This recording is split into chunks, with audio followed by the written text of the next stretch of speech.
तो यदि आप चैनल पर नए हैं तो चैनल को सब्सक्राइब कर लीजिए और बेल आइकन को प्रेस कर दीजिए। तो फ्रेंड्स, आज के इस वीडियो में हम लोग जैन धर्म को पढ़ेंगे। हेलो फ्रेंड्स, स्वागत है आपका हमारे यूट्यूब चैनल राज कॉम्पिटिटिव एकेडमी पे। फ्रेंड्स, आप लोग को पिछले वीडियो में जो है बौद्ध धर्म के बारे में बता दिए हैं, और यदि आप वीडियो ना देखे हैं तो वीडियो को जाके डिस्क्रिप्शन में जाके लिंक दिया गया, आप वहां से देख सकते हैं। नहीं तो आप प्लेलिस्ट में जाकर के आप हिस्ट्री का जो है वो एंशिएंट हिस्ट्री आप वहां से पढ़ सकते हैं, और जो भी है वो सारा कुछ आप देख सकते हैं। वो चैप्टर वाइज चैप्टर आपको जो है दिया गया है वीडियो, आप वहां से देख सकते हैं यदि आप न देखे हैं। तो यदि आप चैनल पे नए हैं तो चैनल को सब्सक्राइब कर लीजिए और बेल आइकन को प्रेस कर दीजिए। तो फ्रेंड्स, आज के इस वीडियो में हम लोग जैन धर्म को पढ़ेंगे और जैन धर्म का जो है विस्तार से चर्चा करेंगे। तो चलिए फ्रेंड्स, सबसे पहले हम जैन धर्म के बारे में जानते हैं। जैन धर्म की पृष्ठभूमि क्या रही थी।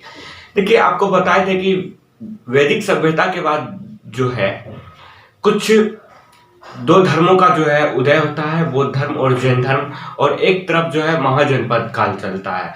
तो ये सबसे पहले महाजनपद काल से पहले हम लोग धर्म के बारे में पढ़ रहे थे, जिसमें बौद्ध धर्म हम लोग पढ़ चुके हैं, और आज के इस वीडियो में जैन धर्म को पढ़ेंगे। फिर उसके बाद हम लोग महाजनपद काल को पढ़ेंगे। तो दोस्तों, जैन धर्म को देखिए, जैन धर्म में सबसे पहले आता है तीर्थंकर। और तीर्थंकर किसे कहा जाता है? देखिए, जो भी धर्म को, जिस धर्म का जो अध्यक्षता करेगा, मतलब कि उसका गुरु होगा, उसका मार्गदर्शन कराएगा, वो क्या कहलाता है? तीर्थंकर कहलाता है। मतलब किसी धर्म को बढ़ाने वाला जो है वो गुरु होता है, वो तीर्थंकर कहलाता है। तो जैन धर्म को बढ़ाने वाला जो प्रथम गुरु थे वो कौन थे? जिसको प्रथम तीर्थंकर के नाम से जाना जाता है, वो ऋषभ देव थे। ऋषभ देव को जो है जैन धर्म का संस्थापक भी माना जाता है।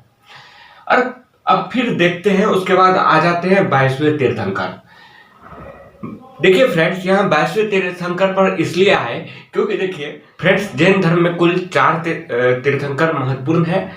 जो इनमें कुल 24 तीर्थंकर है, जिनमें से 4 महत्वपूर्ण है।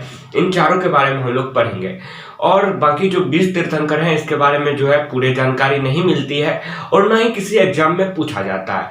अब पिछले 10 साल के एग्जाम को, किसी भी एग्जाम का क्वेश्चन उठाएंगे तो हिस्ट्री से जो भी क्वेश्चन आया होगा, तो इससे 4 तीर्थंकर से ज्यादा कहीं भी नहीं पूछा जाता है, और नहीं पूछा जाएगा। क्योंकि देखिए, हिस्ट्री पढ़ रहे हैं तो जो इम्पोर्टेंट है वही देगा, पूरे का पूरे हिस्ट्री उठा के नहीं दे देगा। तो ये 4 तीर्थंकर इम्पोर्टेंट है जो हम लोग पढ़ेंगे, बाकी आपको कहीं एग्जाम में छूटने वाला नहीं है। तो देखिए, प्रथम तीर्थंकर जो थे यह ऋषभ देव थे, जिसको संस्थापक माना जाता है जैन धर्म का। और उसके बाद आता है 22वें तीर्थंकर, जो इम्पोर्टेंट है, ये अरिस्टनेमी थे। कौन था? अरिस्टनेमी था। इसकी जानकारी, ये प्रथम और 22वें तीर्थंकर की जानकारी हमको ऋग्वेद से मिलती है, जो आपको एग्जाम में पूछा भी जाता है। प्रथम और 22वें तीर्थंकर की जानकारी कहाँ से मिलती है? तो यह ऋग्वेद से मिलती है। उसके बाद आता है 23वें तीर्थंकर, जो कि इम्पोर्टेंट है। 23वें तीर्थंकर का नाम है पार्श्वनाथ। पार्श्वनाथ के बारे में जानिए। तो इसका जन्म जो हुआ था, कहाँ हुआ था? काशी में हुआ था। काशी कहाँ है? वाराणसी में स्थित है। और इसके पिता का नाम क्या था? इसके पिता का नाम अश्वसेन था, जो कि राजा थे, कहाँ के? काशी के राजा थे। और इसको, पार्श्वनाथ को ज्ञान की प्राप्ति कहाँ हुई थी? सम्मेद पर्वत। ये सम्मेद पर्वत कहाँ पड़ता है? ये आपको झारखंड में पड़ता है। वर्तमान में इस पर्वत का नाम पारसनाथ पड़ गया है। पार्श्वनाथ के नाम पे इस पर्वत का नाम पारसनाथ पड़ा है। तो यहाँ ज्ञान की प्राप्ति हुई थी, इसलिए जो है पार्श्वनाथ के नाम पर इसका नाम पारसनाथ पड़ा है। तो प्रथम तीर्थंकर ऋषभ देव, जो कि संस्थापक माना जाता है, और 22वें तीर्थंकर अरिस्टनेमी, दोनों का चर्चा कहाँ मिलती है? ऋग्वेद में मिलती है। और 23वें तीर्थंकर जो है ये पार्श्वनाथ है, जिसका जन्म काशी में हुआ था, वाराणसी में। और उनके पिता जो है अश्वसेन थे, जो कहाँ के राजा थे? ये काशी के राजा थे। इसको ज्ञान की प्राप्ति सम्मेद पर्वत पे होती है, जो अभी वर्तमान में झारखंड में पड़ता है। और इस पर्वत का नाम अभी वर्तमान नाम पारसनाथ है, जो पार्श्वनाथ के नाम पे पड़ा है। अब चलते हैं, ये पार्श्वनाथ जो है अपने जो है समय में जो है 4 शिक्षाएं दी, जिसको चतुरायन धर्म के भी नाम से जाना जाता है। तो ये 4 शिक्षाएं क्या थी? पहला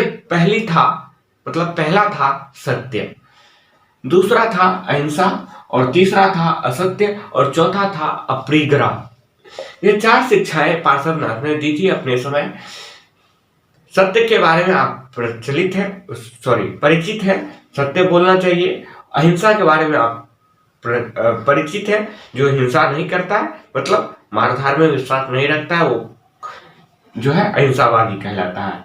और अस्तेय का अर्थ है चोरी न करना। अस्तेय का अर्थ है चोरी न करना, और अपरिग्रह का अर्थ है कि धन का संचय न करना। तो ये 4 शिक्षाएं अपने समय दिया था कौन? पार्श्वनाथ ने। इसको इसलिए जो है 4 शिक्षाएं को चतुरायन धर्म भी कहा जाता है।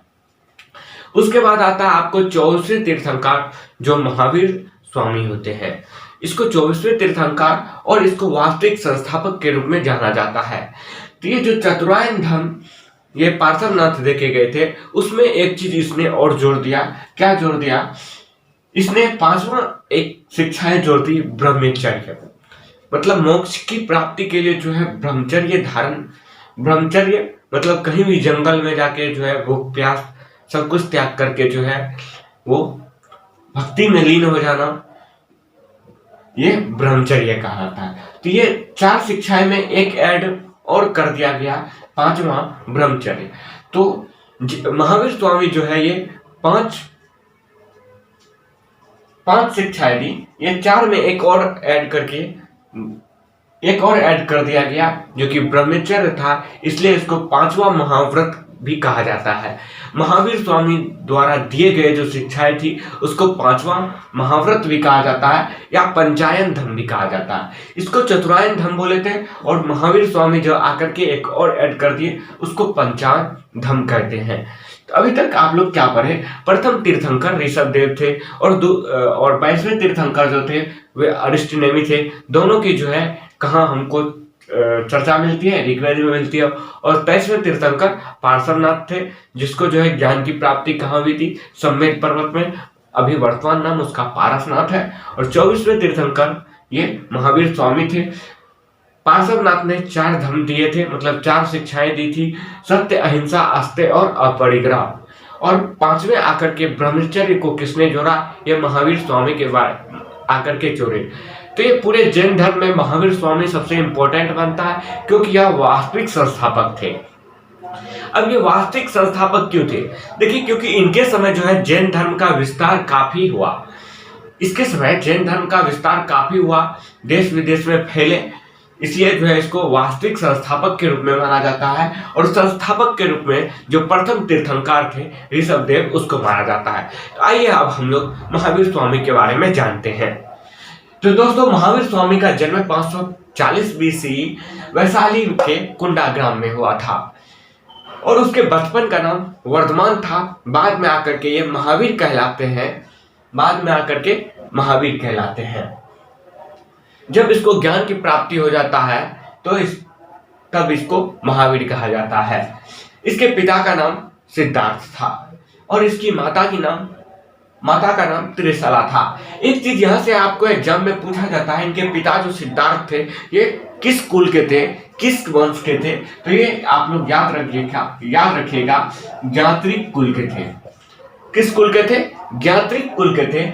वही आपको बौद्ध धर्म जो पढ़ाए थे, तो बौद्ध धर्म में महात्मा बुद्ध के पिता किस कुल के थे? आपको पढ़ाए थे, ये शाक्त वंश के थे, ये ज्ञात्रिक कुल के थे। अब इसकी माता के नाम त्रिशला थी, जो लिच्छवी के राजा चेतक की बहन थी। आगे चलेगा पता कि इसके जो है दामाद कौन बनते हैं? बिंबिसार। आगे आप लोग को पढ़ाएंगे। तो ये कोई छोटा आदमी नहीं था। इसकी जो है माता त्रिशला वो लिच्छवी के राजा चेतक की बहन थी। और महावीर स्वामी की पत्नी का नाम जो था यशोधरा था। यहाँ आपको एक चीज कंफ्यूजन हो सकता है, जो आपको गौतम बुद्ध के बारे में पढ़ाए थे, वहां उसकी पत्नी का नाम आपको बताए थे यशोधा। क्या बताए थे? यशोधा। तो यहाँ आप लोग कंफ्यूजन नहीं होइएगा। तो यहाँ महावीर स्वामी का पत्नी का नाम यशोधरा है, और गौतम बुद्ध का पत्नी का नाम यशोदा था। तो यहाँ आप लोग कंपेरिजन थोड़ा याद रखिएगा, तो और भी बेहतर ढंग से याद होगा। तो चलिए आगे देखते हैं। और उसकी पुत्री का नाम क्या था? अनुजा। और उसको जो है प्रियदर्शनी के भी नाम से जाना जाता है। वही गौतम बुद्ध को जो है एक पुत्र हुआ था, और इसको महावीर स्वामी को पुत्री होता है जिसका नाम अनुजा या प्रियदर्शनी होता है, और गौतम बुद्ध को पुत्र हुआ था जिसका नाम राहुल था। राहुल का अर्थ एक और बंधन था। देखिए आगे चल के ये महावीर स्वामी जो है गृह त्याग करते हैं, और ये गृह त्याग किसके आज्ञा से करते हैं? ये अपने बड़े भाई जो होते हैं नंदीवर्मन, ये बड़े भाई के जो है आज्ञा से एक गृह त्याग करते हैं 30 वर्ष की उम्र में, और 30 वर्ष की उम्र में जो है गृह त्याग करके यह ज्ञान की प्राप्ति के लिए चल देते हैं। तो 12 वर्ष बाद इनको ज्ञान की प्राप्ति होती है। ज्ञान की प्राप्ति कहाँ होती है? ये जाम्बिक ग्राम में होता है, साल वृक्ष के नीचे ऋजुपालिका नदी के पास। वही आपको बुद्ध के बारे में बोले थे, तो गौतम बुद्ध को ज्ञान की प्राप्ति कहाँ हुई थी? यह आपको गौतम बुद्ध को होता है, यह आपको बोधगया में पीपल वृक्ष के नीचे निरंजना नदी के किनारे। लेकिन यहाँ महावीर स्वामी को ज्ञान की प्राप्ति जाम्बिक ग्राम में साल वृक्ष के नीचे और ऋजुपालिका नदी के पास। तो ये आप लोग याद रखिएगा कंपैरिजन, ताकि भूले नहीं। देखिए, और जैन धर्म में ज्ञान की प्राप्ति के बाद जिसको ज्ञान की प्राप्ति हो जाता है उसको केवल्य कहा जाता है। क्या कहा जाता है? केवल्य कहा जाता है। वही बौद्ध धर्म में बुद्धत्व कहा जाता था।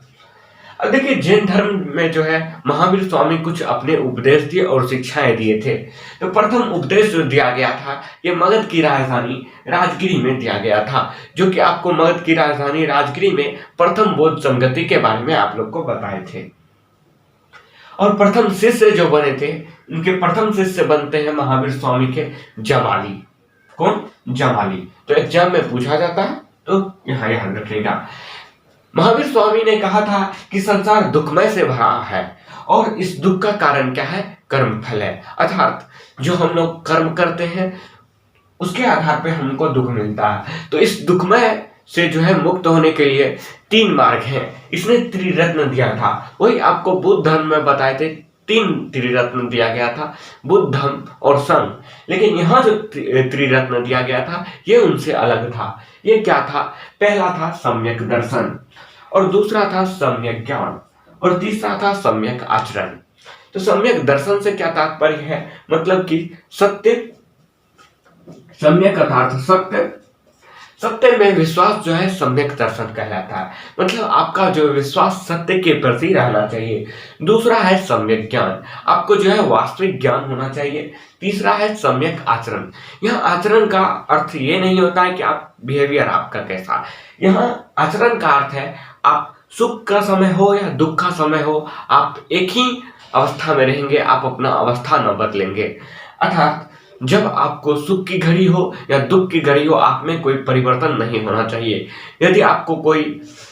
यदि बाढ़ का समय भी आ गया तो आप ये नहीं करेंगे कि आप वो स्थान छोड़ के भाग चले जाएंगे।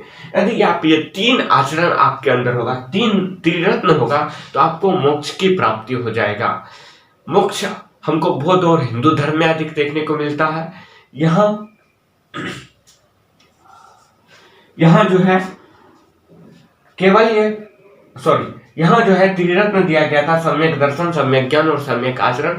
इस सम्यक आचरण से, ये त्रिरत्न से बताया गया था कि यहाँ मोक्ष की प्राप्ति त्रिरत्न यदि आप 3 चीज रहेगा तो आपको जो है मोक्ष की प्राप्ति हो जाएगा। तो यहाँ तक हो गया आपको जैन धर्म के बारे में। और भी जो जैन धर्म के बारे में है, जैन धर्म का पहला उपदेश, द्वितीय उपदेश और तृतीय उपदेश, मतलब कहाँ कहाँ उपदेश दिया गया था और क्या क्या शिक्षा दी गई थी, और बौद्ध धर्म के क्या चीज थे उसके बारे में पढ़ेंगे। लेकिन यहाँ कुछ और पॉइंट्स जान लीजिए कि बौद्ध धर्म में रह जाता है। जैन धर्म जो है यहाँ निर्वस्त्र रहते थे। जैन धर्म में निर्वस्त्र रहते थे। आगे बताएंगे क्यों निर्वस्त्र रहते थे। इनका विश्वास जो है आत्मा में था, वर्ण व्यवस्था में था। ये नास्तिक होते थे, इसका जो है ईश्वर में विश्वास नहीं था। तो दोनों धर्म में, बौद्ध और जैन धर्म जो उभरे थे, दोनों का जो है नास्तिक पे विश्वास था, मतलब ईश्वर पे विश्वास नहीं था, आत्मा पे विश्वास था, वर्ण व्यवस्था पे बदलाव था, वर्ण व्यवस्था में जो है विश्वास था। आगे चल के हम लोग नेक्स्ट वीडियो में पढ़ेंगे जैन धर्म के उपदेश और जैन धर्म के कुछ इंपॉर्टेंट पॉइंट्स को, फिर उसके बाद महाजनपद काल को पढ़ेंगे। तब तक के लिए बाय, फिर मिलते हैं नेक्स्ट क्लास में।